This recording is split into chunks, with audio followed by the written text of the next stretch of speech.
The torch went out 30 steps inside the mountain, and Davan kept walking anyway. He had been told this would happen. Elder Soth had been very specific when she handed him the cold bronze case and the village's letter of accounting. The dragon's breath fills the passages from half a mile in, and no flame survives it. Bring a good pair of eyes and keep them open. She had said it the way someone says a thing they've said many times to many people who did not come back. And Davan had understood the weight of that and kept it to himself. And now the torch was dark and the cold bronze case was tucked under his left arm, and he was navigating by the faint phosphorescence of the mineral veins in the walls, which glowed a very pale green and gave him just enough to walk by without stepping into the drop-offs on his left. He was 17. He was the 4th tribute-bearer the village of Skerath had sent in 20 years. The first 3 had come back empty-handed, which was at least better than not coming back at all. The passage opened. He felt it before he saw it, an absence of close walls, a change in the way his footsteps sounded, an echo that went out in 3 directions instead of 1. He stopped and waited for his eyes to adjust. The phosphorescence was brighter here, or rather, it was everywhere.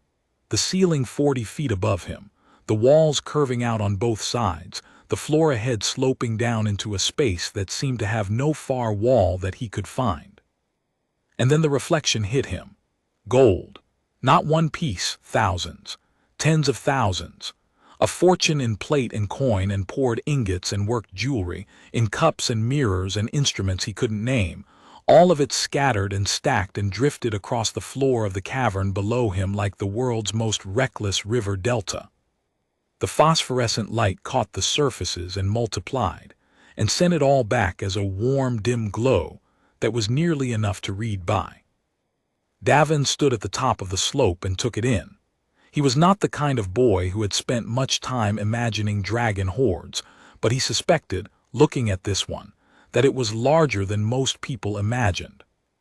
"You," said a voice, "are standing on my 3rd favorite axe." He looked down.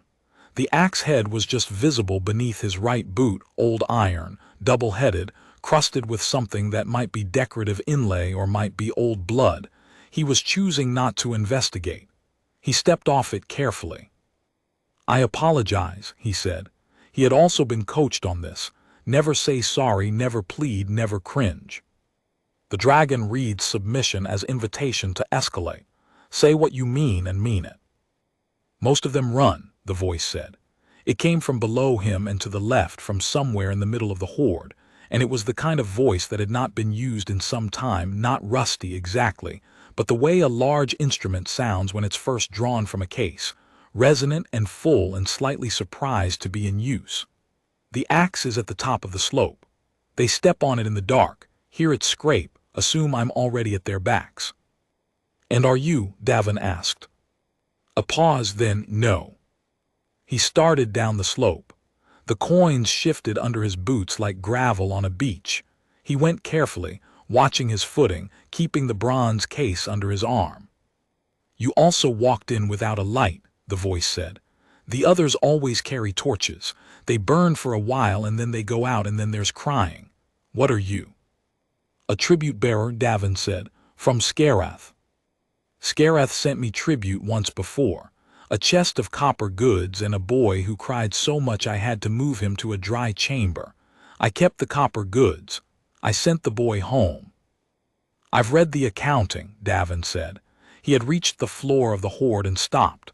The gold was up to his shins in places, shifting and settling around his boots. "He was my uncle. He said the copper goods were worth considerably less than the village claimed, and that you knew it immediately." The silence that followed was thoughtful rather than threatening. Then closer, "Yes." Davan looked toward the voice. The Hoard shifted, not dramatically, not the great heaving movement of the stories, but a slow sliding of coin layers across each other, the way a hillside moves in spring, and from 30 feet away, something surfaced. The head came first.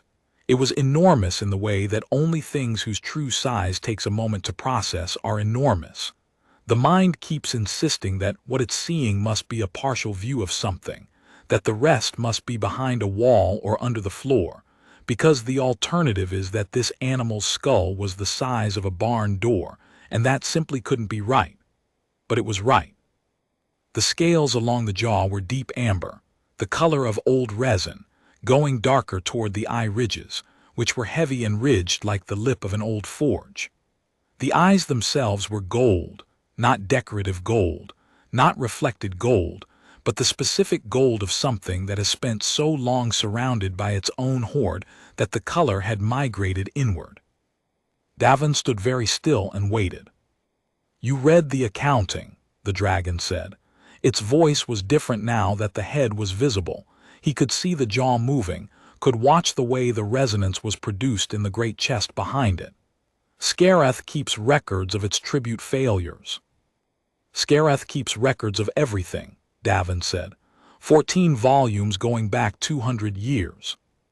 The first tribute sent to this mountain was a bolt of good linen and a letter of introduction. The dragon at the time was smaller. He paused. "You aren't the dragon who received the linen." "No," the dragon said. It was watching him with the focused interest of something that has not been surprised in a long time and is very slightly surprised now. "Dreveth received the linen. He was my predecessor. How do you know the name?" "Volume 3, Davan said. "The tribute-bearer was a woman named Fen Orath. She wrote a full account of the conversation. Dreveth mentioned his name twice and gave her directions back through the pass. She wrote it all down." The great head lowered slightly. Not a bow, not a submission, but the angle of a creature looking at something more carefully. "I remember Fen Orath," the dragon said slowly. "She brought linen and a question. What could a village offer a dragon that a dragon couldn't simply take?"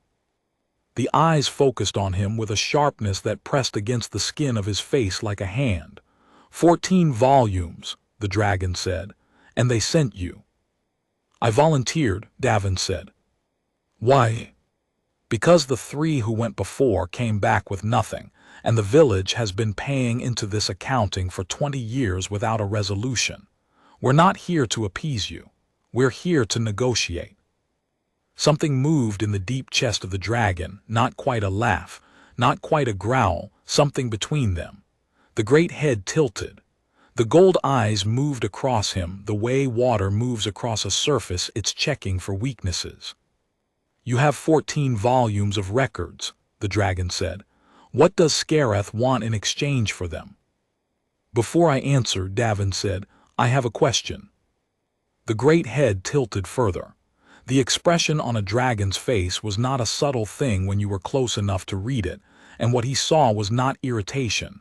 It was something closer to genuine interest, which was better than he had hoped. "Ask," it said. "Volume 7, Davan said. 80 years ago. The tribute-bearer that year was a man named Koreth Ven.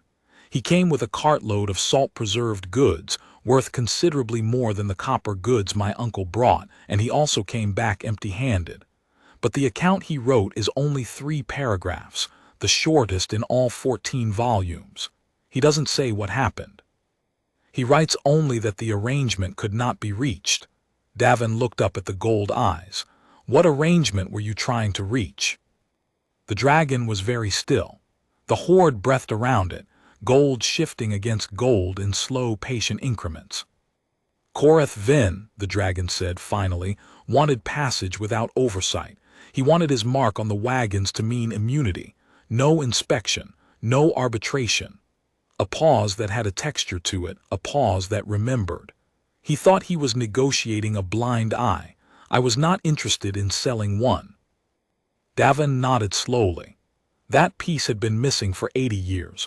The reason Volume 7 was 3 paragraphs and an abrupt ending. He let it settle, then said, "Then I think we want the same thing." He kept his face still and opened the bronze case. Inside was the village's letter of accounting, 4 pages of carefully written figures, and beneath it, a smaller case, no larger than his palm. He took out the smaller case and held it up. "The records are not the offer," he said. "The offer is this." The dragon's nostrils flared. The great head came forward by 3 feet, bringing it close enough that Davan could have reached out and touched the jaw scale. It would have been the last reaching out he ever did. He was aware of that, but the distance was that small. The nostrils flared again. That, the dragon said very quietly, is a Drevath scale. From Fin Orath's account, Davan said. She wrote that when she left, a scale had caught on her sleeve. She brought it home. It's been in the Skerath record vault for 170 years. He paused. It belongs here. The silence stretched. The Hoard settled around them, the slow gold-tide breathing. What does Skerath want? The dragon said again. The voice had changed. Not softened, the word for it was different. Something that had been held at an assessment angle had moved to something else, something closer. Safe passage through the Drevath Pass, Davan said. For trade. 24 trips a year both directions. The village marks its own wagons and your mountain keeps anything that crosses your territory without that mark. You get the scale, the right to inspect our accounting, and any dispute about a marked wagon comes to a spoken arbitration. You speak. We send a bearer to answer. The dragon said nothing for a long moment. The great eyes had not moved from his face. And the 14 volumes, it said. Copies, Davan said. We'll make copies of the relevant sections, Drevath's years, the early tribute history. I'll bring the first volume in the spring.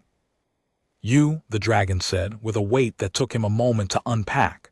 Not you, a village representative. You specifically, this person.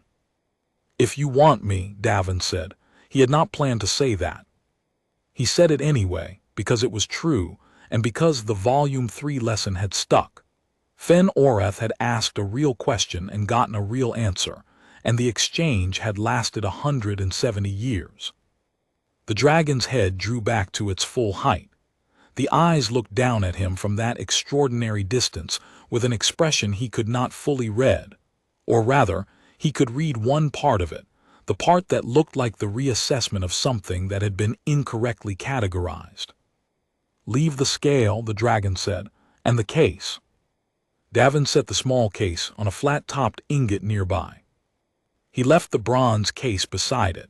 The letter of accounting was inside, and it seemed the right thing, since there was no longer a reason to deliver it formally when the conversation had already moved past it. He turned and started back up the slope. Boy, said the dragon. He stopped. The third favorite axe, the dragon said. You stepped off it carefully. Most of them kick it aside. Davan considered this. It was in the way, he said. That's not the same as it being unimportant. The gold eyes watched him for a long moment.